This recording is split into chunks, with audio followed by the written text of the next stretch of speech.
мақомоти тоҷик мегӯянд, ки дар ҳодисаи шаби гузашта дар маҳбаси кирпични воқеъ дар шаҳри Ваҳдат 29 маҳбус кушта шудааст. ҳамчунин дар ин ҳодиса 3 корманди маҳбас ҷон бохтанд.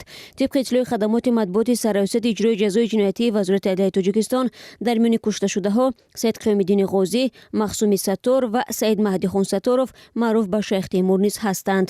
мақомоти тоҷик дар ин ошӯб Беҳрӯзи Гулмурод, писари собиқ полковник Гулмурод Ҳалимов ва 3 нафари дигар бо номҳои Фатиддин Гулов, Маҳмадулло Шарифов ва Рӯҳулло Ҳасановро муҷрим медонанд.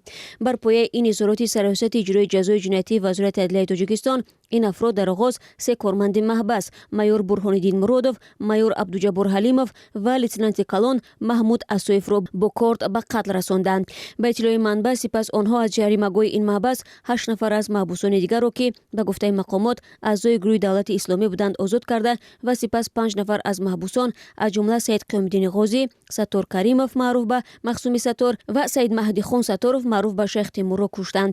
мақомот мегӯянд, сипас аъзои ин гурӯҳ қисми тиббии маҳбасро оташ зада чанд нафар аз маҳбусонро ба гарав гирифтанд ва мақсад доштанд, ки фирор кунанд. бо ҳамин ҳадаф ба кормандони маҳбас ҳуҷум намуданд. изҳороти сарраёсати иҷрои ҷазои ҷиноятии вазорати адлияи Тоҷикистон мегӯяд, ки дар натиҷаи амалиёти ҷавобӣ, ки тибқи талаботи қонун сурат гирифт, 24 нафар аъзои гурӯҳи зикршуда безарар гардонида, 35 нафар дастгир карда шуд. шахсони ба гаравгон гирифташуда озод гардиданд.